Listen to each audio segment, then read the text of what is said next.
देखिए 5 साल में जो कार्य पारित हुए हैं हमारे, जिनका टेंडर हो गया, वर्क ऑर्डर हो गया, उन कार्यों को जिस तरह से 5/11 को महापौर जी आयुक्त साहब ने नोटिस देख के रोक दिया था।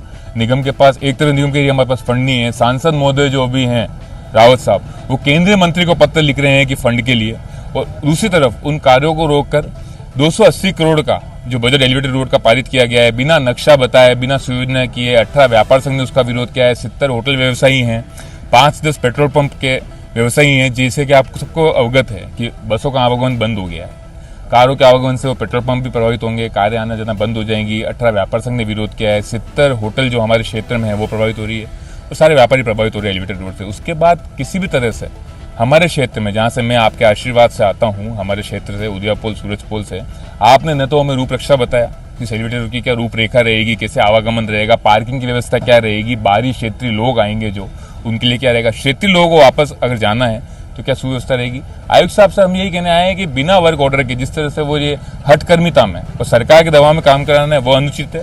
दूसरी हमारी मांग है कि आज 3:30 बजे तक हमारे जितने भी कार्य जो प्रतिबंधित कर दिए गए हैं महापौर जी आयुक्त महोदय के द्वारा, ये कहकर कि फंड नहीं है, जो कि टेंडर हमारे कार्यकाल में पारित हो गए थे, वो चालू कराएं, क्योंकि वो विकास कार्य हैं। सुलभ का 3 लाख का काम रोककर, उद्यान का काम रोककर, विद्युत का काम रोककर, निर्माण का काम रोककर, जितने भी संभागीय क्षेत्र हैं निगम विकास के, वो आपने हमारे क्षेत्रों में काम रोक दिए हैं। और आप जिस तरह से हठकर्मिता पे सिर्फ किसी नेताओं के दबाव में और सरकार के दबाव में एलिवेटेड का प्रस्ताव पारित करने के लिए जो 1000 कुर्सियां आज आप लगा रहे हैं, मैं इस बोर्ड को भी कहना चाहूंगा, जो आज भव्य टेंट लगाकर 1000 कुर्सी लगा रहे हैं, शायद ये हर सप्ताह 100 कुर्सियां जन सुनवाई के लिए लगती। जो मल मूत्र का पानी सीवरेज का देख रहे हैं, माताएं जो पानी के लिए परेशान हैं, दिन में पानी की आपूर्ति नहीं हो रही है, जनता सड़कों पे हादसों में मृत्यु तक हो गई है, सूरजपुर चौराहों पे जो मृत्यु हुई है जनता की, उसके लिए अगर जन सुनवाई की होती और व्यवस्था की होती, जनता आशीर्वाद देगी। जनता ये सब ढकोसले जानती है।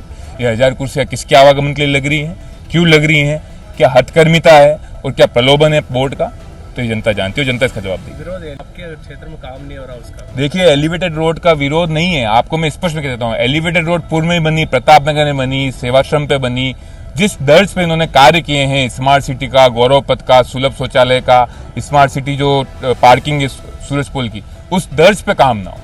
एक एक पैसा जो इस महंगाई के कगार पर जनता अपने टैक्स का निगम को दे रही है, वो सुव्यवस्थित रूप से उपयोग में आए, ये हमारी मांग है। हमारी मांग ये है कि आप एलिवेटेड रोड जो हमारे क्षेत्र से निकाल रहे हैं, जब आपने हमें 1 साल पूर्व में कहा कि सूरजपोल चौराहा बनने के बाद उदयापोल और सूरजपोल पर 1 मिनट का जाम नहीं लगेगा, आप ही के बोर्ड ने कहा था, जिसका हमने विरोध किया था, जिसको आप ही के पदाधिकारियों ने चप्पल चौराहे का नाम दिया। तो आज आपने इतना करोड़ों रुपए बिगाड़ के सूरजपोल चौराहा बनाया, आपने करोड़ों रुपए सूरजपोल की पार्किंग बनाई, आपने करोड़ों रुपए बिगाड़ के स्मार्ट सिटी का काम किया, आज जनता उसका अर्जना भुगत रही। तो हमारे क्षेत्रीय जो निवासी हैं स्मार्ट सिटी के, सूरजपोल के, उदयापोल के, होटल या रहवासी हों, उनकी आवाज लेके हम ये आए हैं कि एलिवेटेड रोड का नक्शा आप बताएं, कितने पिलर हैं, कितनी चौड़ाई है, कितने मुड़ाव हैं, कितने दर्ज पे बन रहा है और किस दर्ज पे बन रहा है।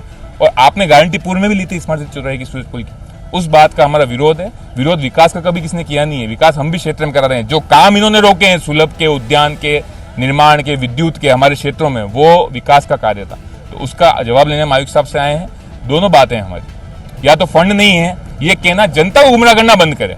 हठकर्मिता आयुक्त साहब ने कहा, मैं वार्ता करके आपको जल्द जवाब दूंगा। हम जवाब का इंतजार कर रहे हैं। नहीं होगा तो कार्यकाल तो जनता का आशीर्वाद है, जनता साथ है, आवाज बाद में बुलंद करते रहेंगे, और हमारे जो काम टेंडर पारित हुए वो टेंडर हम कार्य करेंगे।